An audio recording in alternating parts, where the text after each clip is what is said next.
The German shepherd's bark shattered the peaceful morning, frantic and insistent. Kyung-jae lowered his newspaper, irritation flickering across his sharp features. Rex never barked without reason. The dog stood at the floor-to-ceiling window, pawing at the glass, trembling with urgency.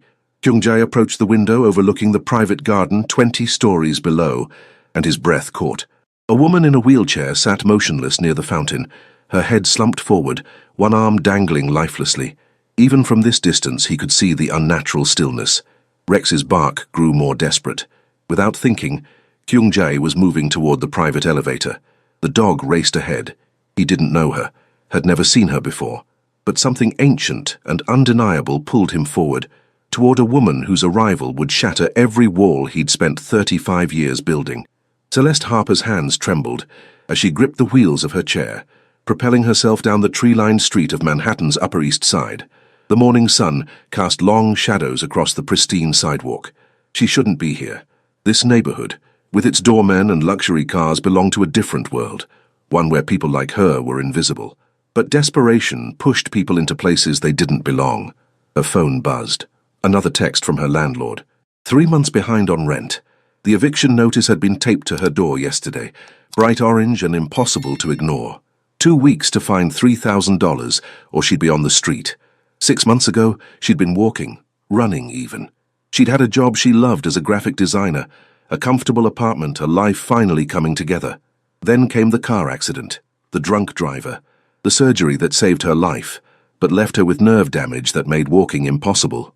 Her disability payments barely covered medical bills. Her job had let her go after 3 months, restructuring. Celeste blinked back tears. Her grandmother hadn't raised her to be a victim. "Baby girl," Nana used to say. The Harper women got steel in their spines. When life knocks you down, you get back up, whatever that looks like for you. Getting back up looked like this. Responding to a Craigslist ad for a freelance graphic design project. The client wanted to meet in person at this ridiculously upscale location. The pay was generous, enough to cover 2 months of rent. The address led to a private residence. The building was stunning, all glass and steel. The private garden wrapped around the side, accessible through an ornate iron gate standing slightly ajar. She hesitated. Something felt off, but the promise of that paycheck pushed her forward. The garden was breathtaking. Perfectly manicured hedges, a central fountain, stone benches under ancient oak trees. Celeste wheeled herself along the path, looking for the entrance. That's when the pain hit, sharp, sudden, radiating down her spine like lightning. Her vision blurred. Her hands slipped from the wheels. The medication. She'd skipped her morning dose to save money. Stupid. Celeste tried to call out, but her voice came as a whisper. The world tilted.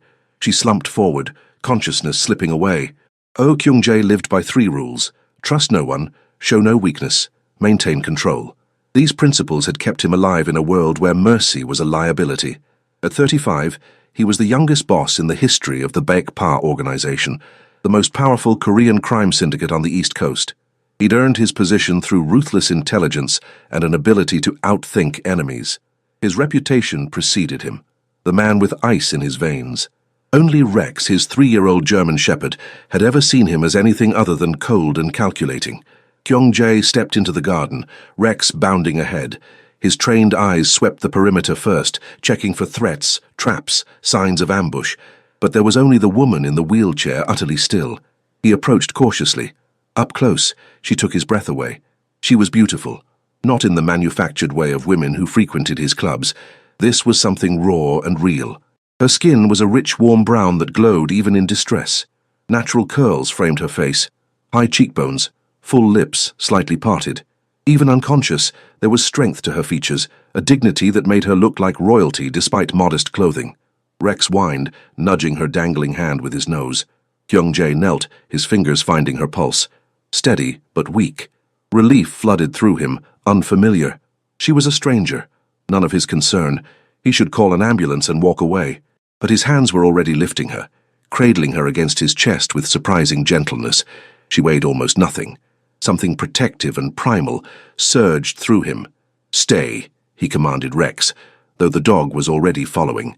He laid her carefully on the leather sofa. Rex immediately jumped up beside her, resting his head on her lap. Kyung-jae called his personal physician, the one who understood discretion. While waiting, he studied her. A wallet had fallen from her bag. He picked it up. Celeste Harper. The driver's license showed her standing, smiling, less than a year old, so the wheelchair was recent. Medical bills spilled out, thousands of dollars, a business card for a freelance graphic designer, an eviction notice folded small. His chest tightened. This woman wasn't a threat. She was drowning. Rex whined, licking her hand. "I know," Kyung-jae murmured. "I feel it too." When Dr. Kim arrived, Kyung-jae found himself pacing, unusual for someone who never showed anxiety. "Severe muscle spasms combined with medication withdrawal," Dr. Kim announced. "She needs rest, proper pain management, and probably much more help than she's been getting." "Fix it," Kyung-jae said. "Mr. Oh, I'm not her doctor." "Fix it." His voice dropped to the tone that made grown men reconsider their lives. Dr. Kim nodded quickly.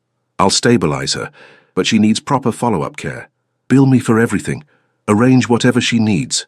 An hour later, Celeste began to stir. Kyung-jae dismissed Dr. Kim. Her eyes opened slowly, warm brown eyes that caught and held light. Confusion crossed her face, then alarm. "Easy," Kyung-jae said softly. "You collapsed in the garden. My dog found you."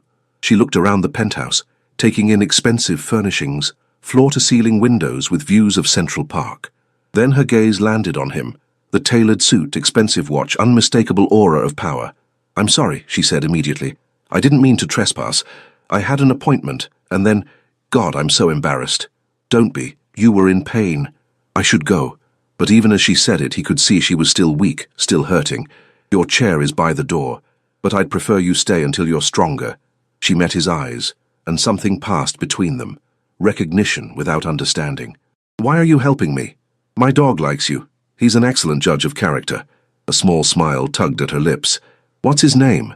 "Rex." She reached out, and Rex immediately nuzzled into her palm, tail wagging enthusiastically. Her smile widened, and Kyung-jae felt something shift in his chest. "I'm Celeste," she offered. "Kyung-jae." "Oh, Kyung-jae." Her eyes widened slightly.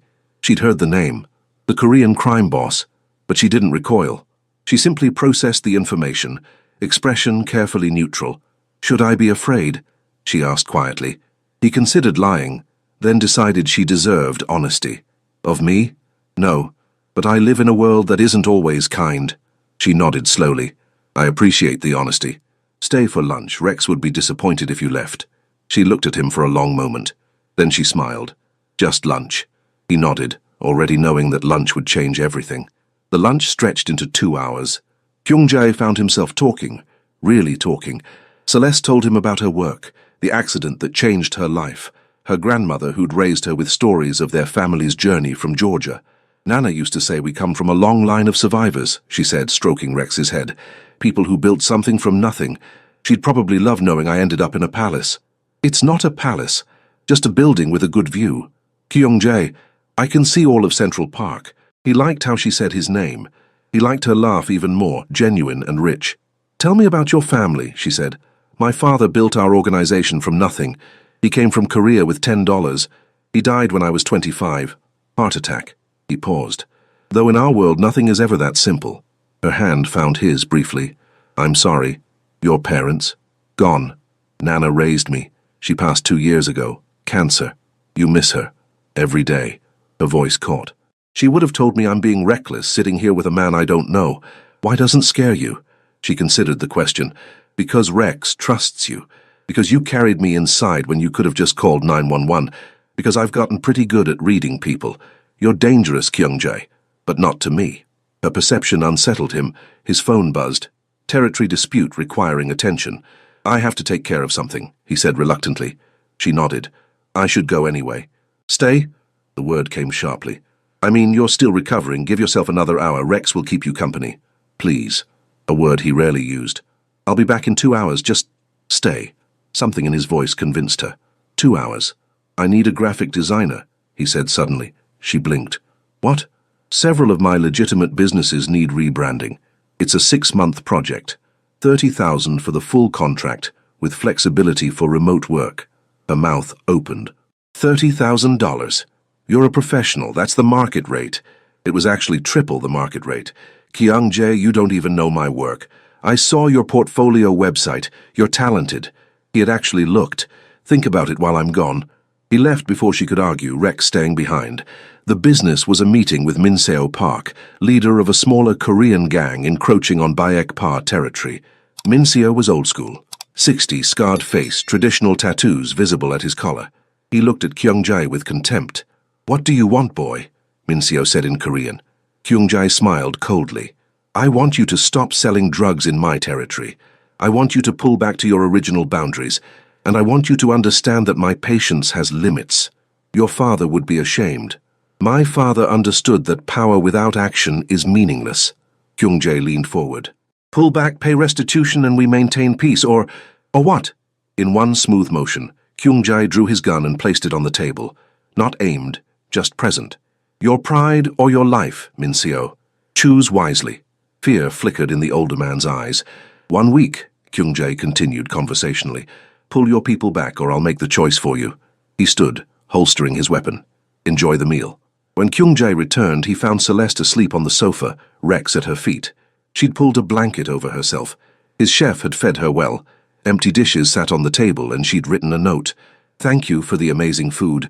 The kimchi jjigae was the best I've ever had. See." Kyung-jae smiled. She'd tried Korean food and appreciated it. He settled across from her, content to watch her sleep. Rex gave him an approving look. When she finally stirred, the sun was setting. "Oh my God," she said, sitting up quickly, then wincing. "I fell asleep. I'm so sorry." "Don't be. You needed rest. How do you feel?" "Better. Much better." She looked surprised. "Whatever your doctor gave me is working miracles." "Good. About the job offer. Kyung-jae, I can't accept charity. It's not charity, it's business." He showed her 3 companies that genuinely needed rebranding. These are legitimate enterprises, all performing well, but with terrible visual identity. Why not you? She studied the information. He saw professionalism overtake pride. "This is real work. You're talented. You need work. I need your skills. It's mutually beneficial." She bit her lip. 30,000 for 6 months? Plus a completion bonus, and you work from wherever you're comfortable. Where I'm comfortable might be a homeless shelter in 2 weeks. The words hit him hard. "How much do you owe?" "Kyung-jae, how much?" She sighed. 3,000 in back rent. Consider it an advance on the contract. "I'll have my accountant wire you 5,000 tomorrow. 3 for rent, 2 for expenses." "That's too much." "That's business. I need you focused on work, not worried about eviction. Do we have a deal?" She looked at him for a long moment. "Why do I feel like I'm making a deal with the devil?" "Because you're smart." He smiled. "But I promise, this particular devil keeps his contracts." Finally, she extended her hand. "Deal." Their hands clasped, and the connection felt electric. Rex barked happily. "I should really go now," Celeste said, but she didn't pull her hand away. "Let me drive you home." "I'm in a wheelchair, not helpless." "I know. Let me do it anyway." Something in his voice convinced her. "Okay, thank you." As they descended in the elevator, Kyung-jae felt something he hadn't experienced in years. Hope. Celeste Harper had rolled into his garden and changed everything. 3 weeks passed in a new rhythm. Every Thursday, Celeste came for project reviews. What started as 1-hour discussions stretched into 3, 4, sometimes 5 hours of conversation beyond logos and brand colors. She'd transformed the visual identity of his restaurant chain impressively. Her work was exceptional, but it was the woman herself who consumed his thoughts. Kyung-jae manufactured reasons to text her throughout the week. Questions about designs he already understood. Updates about Rex. Links to articles. She responded with warmth, sending back her own links or funny observations that made him laugh. His team noticed the change. The Min Seo situation had resolved after one ill-advised attempt to hit Kyung-jae's shipments. The retaliation had been swift, economically devastating, business as usual. But Kyung-jae thought less about such victories and more about how Celeste's eyes lit up when she explained a design concept. This Thursday, she arrived with news on her face.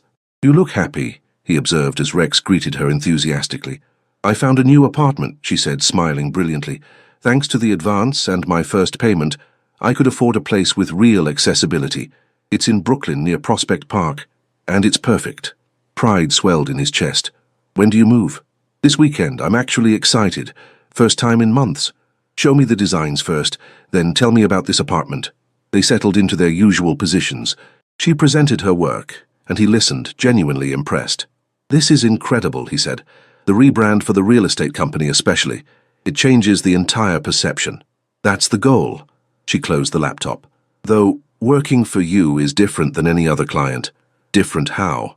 Most clients know what they want and reject anything else. You ask questions, you listen, you're willing to be surprised. It's refreshing. In my regular business, being surprised usually means someone's about to die. I prefer it in this context. She laughed, then grew serious. Can I ask you something? Ask. Do you ever think about getting out of that life? The question should have angered him. Instead, he considered it honestly. Every day. And never. It's complicated. How so? I inherited responsibility for hundreds of people. Families who depend on our organization. Territories where we maintain order. If I walked away, there would be chaos. He met her eyes. But yes, sometimes I imagine a different life. What would it look like? Quieter. Simpler. Maybe run the legitimate businesses without the shadow operations. Travel without looking over my shoulder. He paused. What about you? I used to think I knew. Successful designer, nice apartment, someone to share it with. Her hand touched her legs. Then the accident changed everything. Now I'm learning to want different things. There's nothing wrong with your dreams. Don't let circumstances make them smaller. She looked at him with intensity. You're full of surprises, Kyung-jae-oh. Is that good or bad? I'm still deciding. The moment stretched, charged with something neither was ready to acknowledge. Rex broke the tension by demanding attention.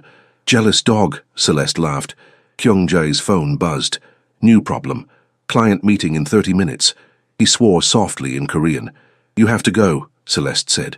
Unfortunately. But about this weekend, the move, let me help. Kyung-jae, no, I have a truck, I have people.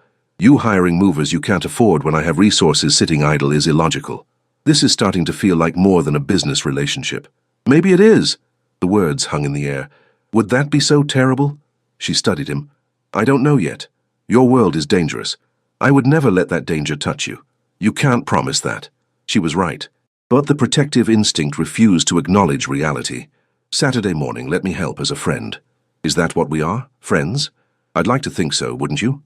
Finally, she smiled. Yeah, friends. Saturday works. As she left, Kyung-jae realized he'd just lied. They weren't friends. Friends didn't think about each other constantly. But acknowledging what he really felt would be admitting weakness. And in his world, weaknesses got people killed. Saturday arrived with warm weather. Kyung-jae showed up with 3 trusted men. What he didn't expect was the state of her apartment. The building was worse than imagined. Broken elevator, narrow hallways. Her unit was on the 3rd floor, accessible only by stairs. How have you been managing this? He asked, unable to keep anger from his voice. Very carefully. She gestured to a pulley system she'd rigged. I lower my chair down, then slide down the stairs. Takes about 20 minutes each way. The image of her struggling daily made his blood boil. How long have you lived here? 4 months. Since I got out of rehab. It was all I could afford. He wanted to hit something. Instead, he channeled anger into efficiency. We're getting everything out today. The moving took 3 hours. Her possessions were modest. Furniture that had seen better days, boxes of design materials and books. No family photos except one with an elderly woman, her grandmother. Kyung-jae memorized details, the way she organized her space, art prints on her walls, the fact that her refrigerator held more condiments than actual food. You don't eat enough, he observed. Says the man with a personal chef. Says the man who knows what malnutrition looks like. When did you last have a real meal? She looked away. I eat fine. Celeste. Food is expensive. Rent is expensive. Medical bills are expensive. I prioritize. He wanted to tell her she'd never have to prioritize again, but that would cross a line they hadn't acknowledged. The new apartment has a better kitchen. You should use it. I will. Promise. The new place was perfect. Accessible, bright, better neighborhood. Ground floor with wide doorways. A bathroom designed for wheelchair users. Ramps instead of stairs. Watching her genuine excitement about simple features, something cracked in Kyung-jae's chest. They worked together to unpack, his men dismissed. Rex helped by demanding pets from Celeste. I think your dog has adopted me, she laughed. He has good taste. Kyung-jae hung the last art print. Where do you want the bookshelf? By the window, so I can read in natural light. As they positioned furniture, their hands brushed. Then again, the 3rd time, neither pulled away. Kyung-jae, she said softly. Yes? Why are you really doing all this? He could have lied. But standing in her new apartment, with sunlight streaming through windows and Rex sleeping contentedly, truth felt easier. Because from the moment I saw you in my garden, something changed. Because you make me laugh. Because you're brilliant and strong and you make me want to be better. He paused. Because I can't stop thinking about you, and I'm tired of pretending otherwise. Her breath caught. Kyung-jae, you don't have to say anything. I know the impossibility, our different worlds, the danger. She kissed him, tentative at first, a question more than a statement. But when he responded, cradling her face with gentleness, the kiss deepened into something inevitable. When they broke apart, both breathing hard, she rested her forehead against his. This is crazy, she whispered. Completely. You're a criminal. I'm a graphic designer. This is a terrible idea. The worst. So why does it feel so right? He had no answer except truth. I don't know, but it does. They stayed like that for a long moment. Then Rex barked, and the spell broke. Celeste laughed, wiping her eyes. We should probably talk about this. We should. But maybe not today. Agreed. He stood, offering his hand. Let me take you to dinner. A thank you for putting up with my help. Kyung-jae, you helped me move. I should be thanking you. Then thank me by letting me feed you. There's a Korean restaurant that makes incredible bibimbap. Rex can even come. She smiled, taking his hand. How can I say no when you're bribing me with the dog? As they left together, Rex trotting happily between them, Kyung-jae felt something he'd thought lost. Contentment. Genuine, uncomplicated happiness. It wouldn't last. His world didn't allow for uncomplicated anything. But for now, he let himself believe in possibilities. He just didn't see the car following them, or notice the camera capturing their every move. The photograph landed on Kyung-jae's desk Monday morning with the weight of a bomb. Him and Celeste at the restaurant, his hand covering hers. Another of them walking, her laughing. A third at her apartment, closer than business associates should be. Ji-hoon stood across the desk, expression grim. These were delivered an hour ago. No note, no demands, just photos. Kyung-jae's blood ran cold. Who? We're working on it. Could be Minseo's people, could be another organization. It doesn't matter who. What matters is they know about her. His hands clenched. Increased security on her building. Someone watching 24 hours. Boss, she'll notice. I don't care. Her safety is non-negotiable. Ji-hoon hesitated. There's another option. End whatever this is. Publicly distance yourself. If she's not important to you, she stops being a target. The suggestion made logical sense. Eliminate the vulnerability. But the thought of walking away felt impossible. No. Kyung-jae, I said no. Find out who sent these. Protection stays on her. After Ji-hoon left, Kyung-jae stared at the photographs. They told a story he hadn't been ready to admit. Two people falling for each other. His phone rang. Celeste. Hey, she said brightly. I finished the mock-ups. Want to review them over lunch? The normalcy, her complete unawareness of danger circling her, made his chest ache. Celeste, something's come up. Can we reschedule? Oh, sure. Is everything okay? Yes, just business complications. The lie tasted bitter. Okay. Text me when you're free. And Kyung-jae? Thank you again for Saturday. It was my pleasure. After hanging up, he made a decision. She needed to know about the photos, the potential danger. She deserved truth, even if it meant she'd walk away. That evening, he went to her apartment. Rex accompanied him. Celeste opened the door with a smile that faded when she saw his expression. What's wrong? He entered, waiting until the door closed before showing her the photographs, her face drained of color. Someone's been following us, she said quietly. Yes, because of your business. Yes. She set the photos down with trembling hands. So this is real, the danger. And I'm sorry. I should have been more careful. This isn't your fault. But her voice lacked conviction. It absolutely is. I brought this into your life. I knew the risks and pursued this anyway because I was selfish. He forced the words out. Which is why I think we should stop. The business arrangement can continue, but nothing personal. I'll make sure you're protected until whoever sent these realizes you don't matter to me. She looked up sharply. Don't matter? That's what we'll project. That you were a brief interest, nothing serious. Once they believe that, they'll lose interest. And if I don't want to do that? Celeste, you have to. I can't. His voice broke. I can't risk you, not for this, not for me. She stood from her wheelchair, the effort painful, but determination overriding discomfort. She took 2 careful steps toward him. What if I'm willing to take that risk? Then I'm not. Your safety is more important than what I want. What you want? What about what I want? Don't I get a say? Her anger was magnificent. You don't get to decide what risks I can handle. I'm not fragile, I'm not helpless, and I'm certainly not going to let threatening photographs make my choices for me. You don't understand what these people are capable of? Then explain it. Tell me exactly what we're facing so I can make an informed decision. Her words struck home.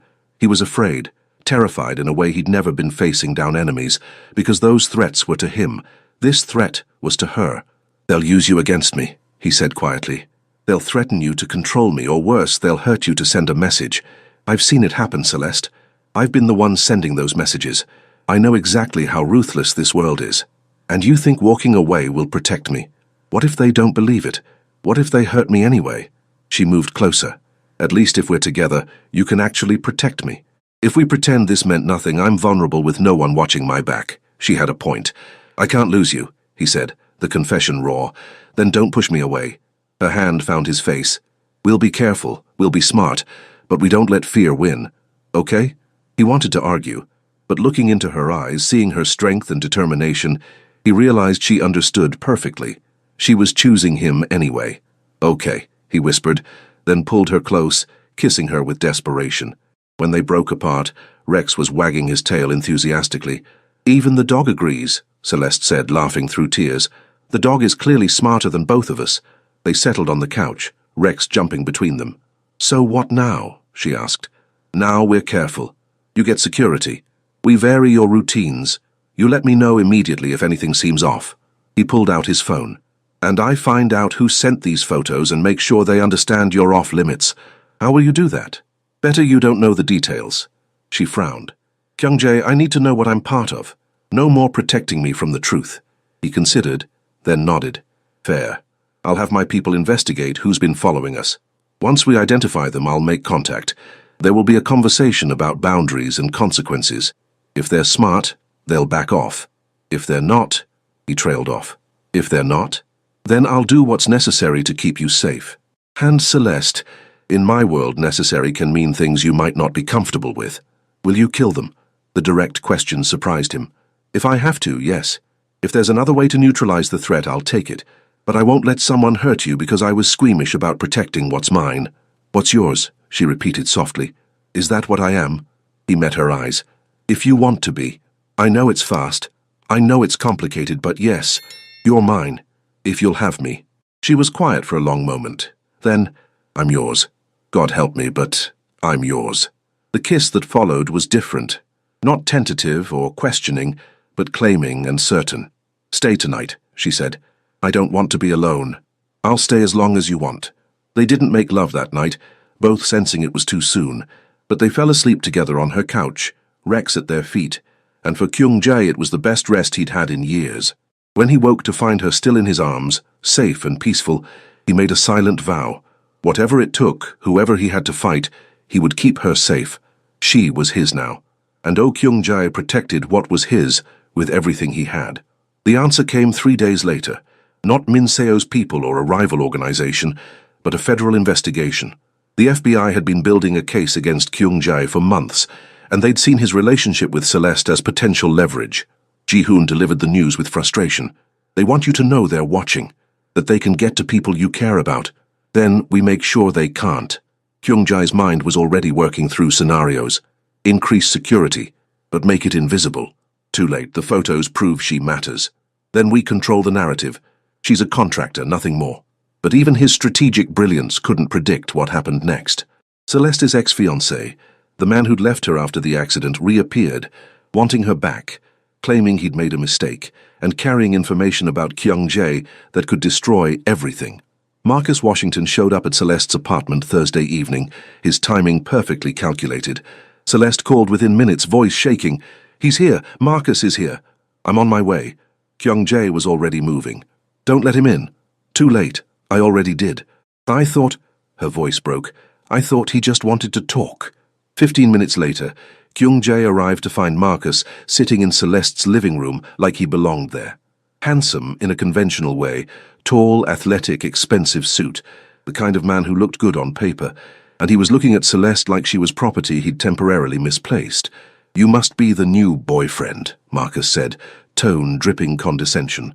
Celeste told me about her generous employer. Kyungjae's expression remained neutral despite building rage. And you are? Marcus Washington, Celeste's fiancé.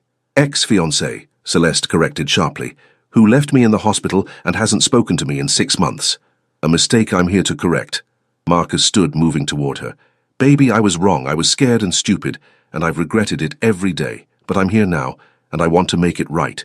Make it right? Celeste's voice rose. You think you can just show up and erase 6 months?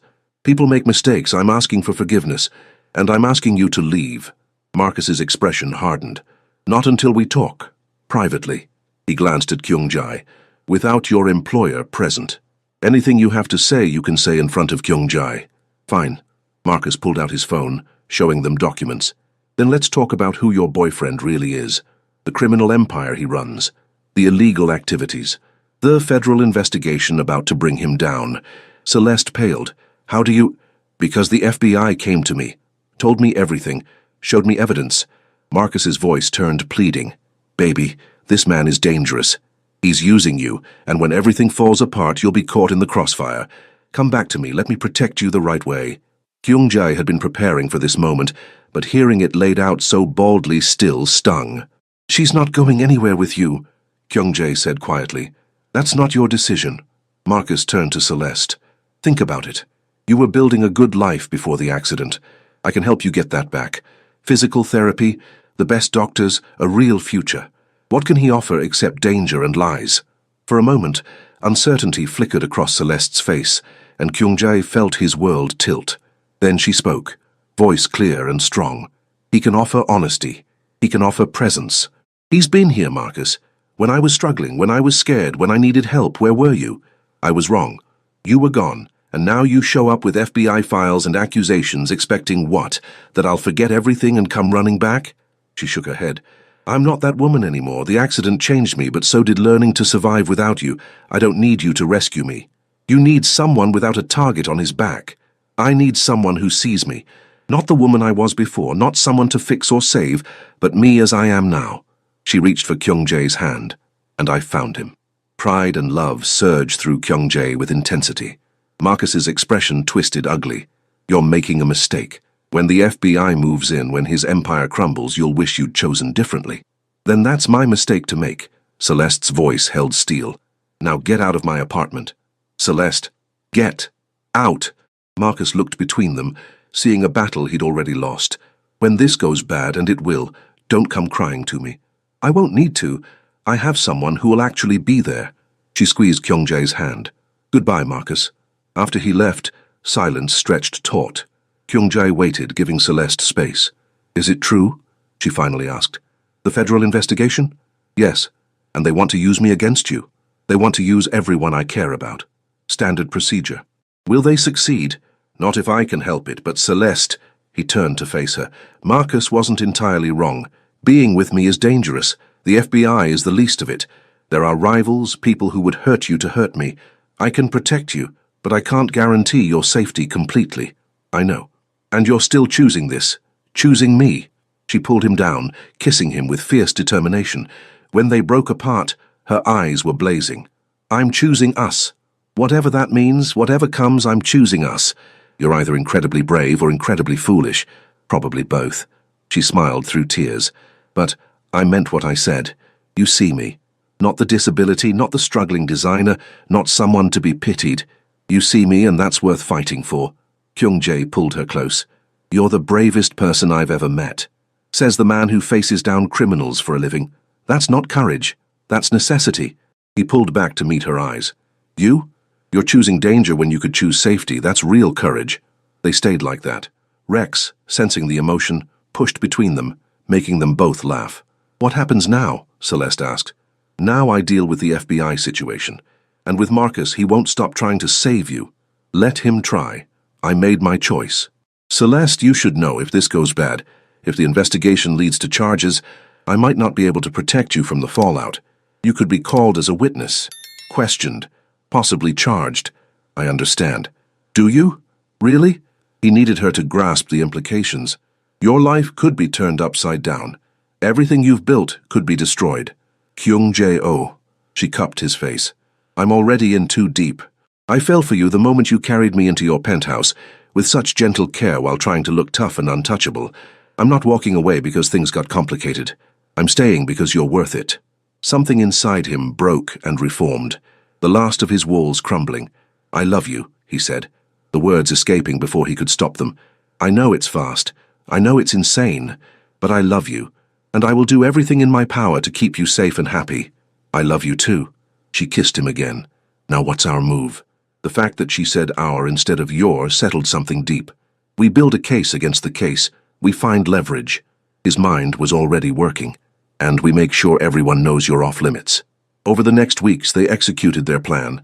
To the outside world, Celeste had backed away. The FBI lost interest.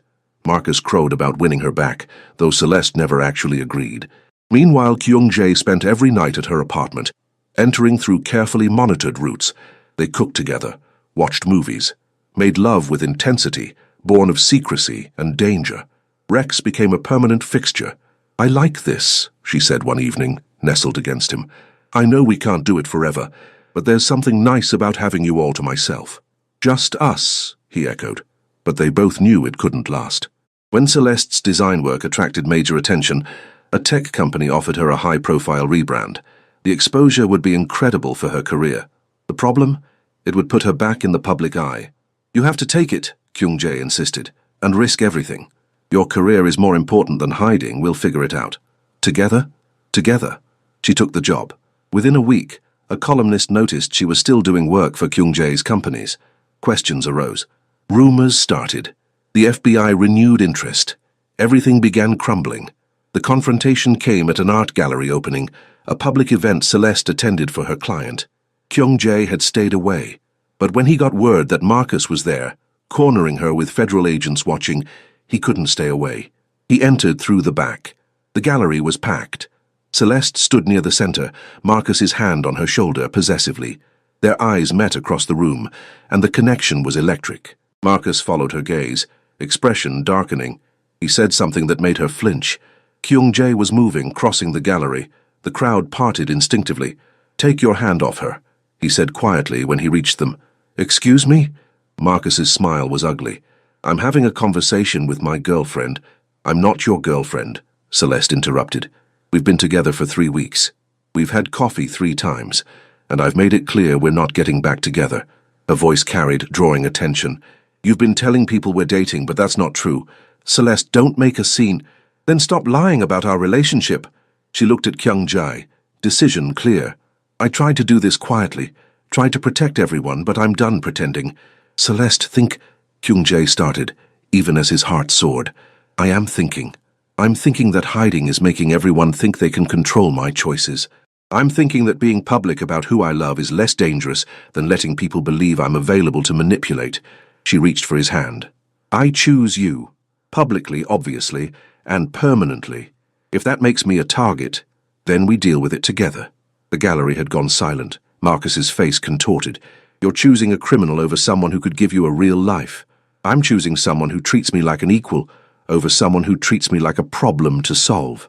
She looked at Kyung-jae. I'm choosing the man I love. You're making a mistake, Marcus hissed. Maybe, but it's my mistake to make. She turned her back on him. To Kyung-jae she said, Can we get out of here? Absolutely. As they left, together publicly, undeniably a couple, Kyung-jae felt something shift. This was it, the point of no return.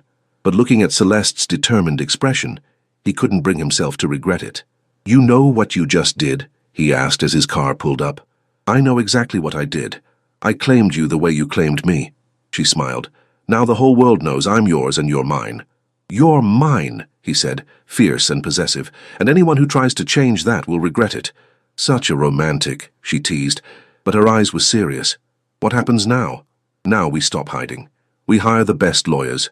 We build legal protections. He pulled her close. And we live our lives the way we want to, not the way fear dictates. Together. Together. The kiss they shared felt like sealing a vow. When they arrived at her apartment, Rex greeted them with enthusiasm. Tonight felt different. Tonight felt like the beginning of their real life together. I have something to tell you, Kyung-jae said as they settled on the couch. That sounds ominous. Not ominous, just true. He took her hands. I've been working on extricating myself from the criminal side of the business. It's complicated and will take time, but I'm doing it. For you, but also for me. I want the life we talked about. Quieter, simpler, legitimate. Her eyes widened. Kyung-jae, you can't do that just because of me. I'm not. I'm doing it because you made me remember who I wanted to be. He kissed her palms. You didn't save me, but you reminded me I could save myself. How long will it take? A year? Maybe 2. I have to transfer leadership carefully. Ensure no one gets hurt. But it's happening. He met her eyes. I want a future with you, a real one. I want that too. They made love that night with new understanding, not just of each other, but of what they were building together. Later, as Celeste slept in his arms and Rex snored, Kyung-jae made plans. The FBI investigation would be dealt with. He had leverage to make charges inadvisable. Marcus would be handled legally. And the organization, Ji-hoon, would take over. The transition would be smooth. For the first time in years, Oh Kyung-jae could see a future that didn't involve looking over his shoulder. A future with the woman who'd rolled into his garden and changed everything. The next months were a carefully orchestrated dance. Kyung-jae's lawyers proved worth every dollar, constructing a legal fortress that made prosecuting him more trouble than it was worth. The FBI's case crumbled when faced with meticulous documentation of his transition from criminal enterprises. Marcus made one final attempt, threatening to go public. That threat ended when Kyung-jae's legal team presented him with evidence of his own financial improprieties. Marcus retreated, bitter but silent. The transition of power within Baek-pa was delicate. Ji-hoon proved capable, earning respect through strategic thinking and unwavering loyalty. Criminal activities were gradually phased out, replaced by legitimate ventures. It wasn't perfect. There were setbacks, conflicts, moments when Kyung-jae questioned whether he could truly leave that world. But every time doubt crept in, Celeste was there, not pushing, just present, believing in him. Her design business flourished. The tech company rebrand led to more opportunities, more recognition. She hired assistants, expanded services, built something substantial. She still used her cane on difficult days, but she'd reclaimed her mobility, her independence, her sense of self. On a spring evening, exactly 1 year after Rex had first barked his warning, Kyung-jae took Celeste to the garden where they'd first met. "Why are we here?" she asked. "Because this is where everything started," he said simply. "Where Rex found you. Where I found you." They walked to the fountain, Rex trotting beside them. The evening sun painted everything golden. "Celeste," he said, turning to face her, "that day when I carried you into my penthouse, I thought I was just helping someone in need. I had no idea I was carrying my entire future in my arms."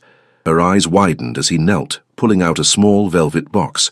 "You changed everything. You made me want to be better. You showed me that strength isn't about power, it's about choosing love even when it's difficult." He opened the box, revealing a ring that caught sunlight. "Celeste Harper, you are the bravest, strongest, most beautiful person I've ever known. Will you marry me?"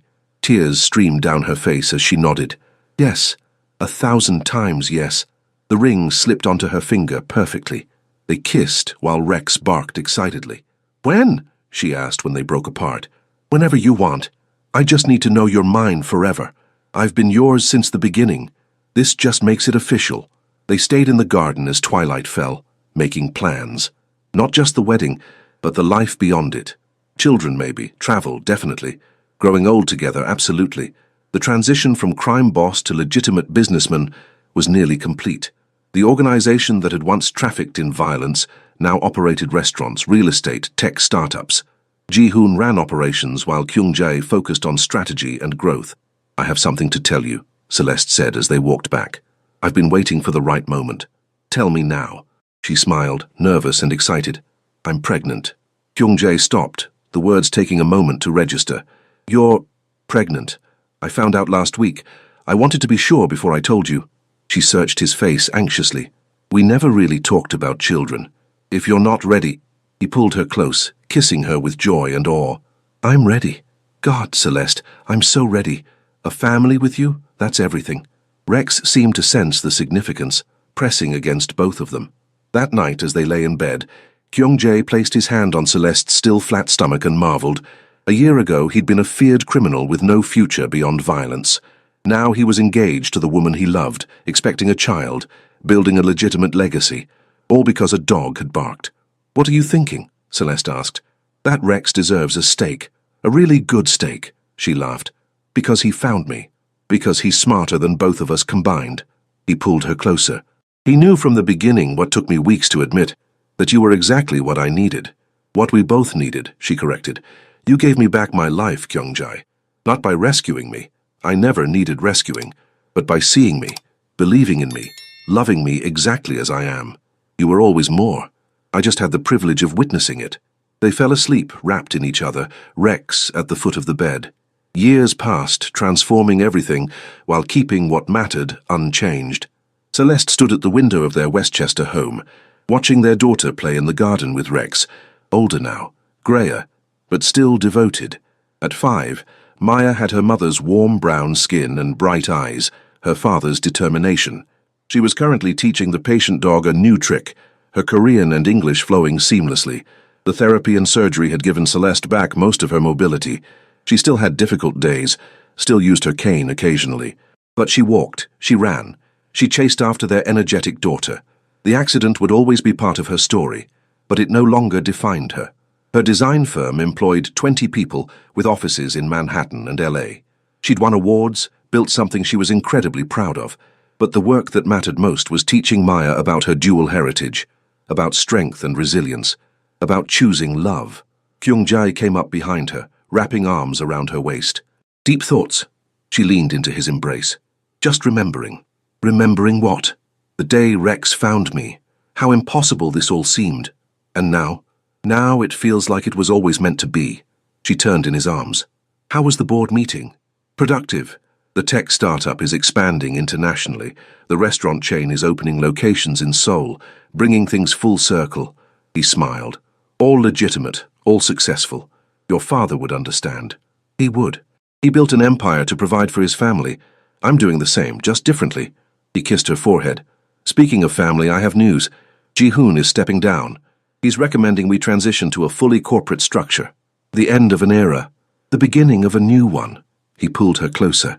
No more shadows. No more looking over our shoulders. Just business. Family. Life. Through the window, they watched Maya succeed in her training, Rex performing perfectly. Her delighted laughter rang out. She has your determination, Celeste said, and your kindness. The perfect combination. That evening, they had dinner as a family. Korean dishes alongside Southern comfort food, a blend that felt natural. Maya chatted about her day, switching between languages with ease, telling Rex about her adventures. After Maya was asleep, Kyung-jae and Celeste sat on their porch, watching stars emerge. Do you ever regret it? Celeste asked. Giving up all that power? Not once. He took her hand, thumb tracing her wedding ring. Power is hollow. This, you, Maya, the life we've built, this is real. This matters. We've come a long way from that garden. The best journey of my life. He pulled her close. You know what I realized? That day when I carried you inside, I thought I was saving you. But you were saving me. From a life without love, without purpose, without the possibility of being better. We saved each other, she corrected. That's what love does. It doesn't rescue or fix, it reveals. You showed me I was stronger than I thought. I showed you that you were more than your past. They sat in comfortable silence, two people who'd found each other against all odds, who'd chosen each other despite every obstacle, who'd built something beautiful from the most unlikely beginning. Inside, Rex settled at the foot of Maya's bed, assuming his guardian role. The dog who'd brought them together now watched over their daughter, Celeste Harper. Oh looked at her husband, the former crime boss turned devoted father and successful businessman, and felt overwhelming gratitude. She'd lost so much in that accident, but she'd gained something infinitely more valuable, a love that saw her completely, accepted her entirely, and chose her consistently. Kyung-jae had found his salvation in the most unexpected place, in the woman his dog had discovered in his garden. Not because he'd rescued her, she'd never needed rescuing, but because she'd loved him exactly as he was while believing in who he could become. I love you, she whispered. I love you more, he whispered back. And somewhere in the city they'd left behind, life continued its chaotic dance. But here, in their sanctuary, there was only peace, only love, only the promise of tomorrow. The wheelchair-bound designer had found her unexpected champion. The mafia boss had found his redemption. The dog who'd brought them together had lived to see his humans create the family he'd known they could be. It wasn't the life either had planned, but it was perfect.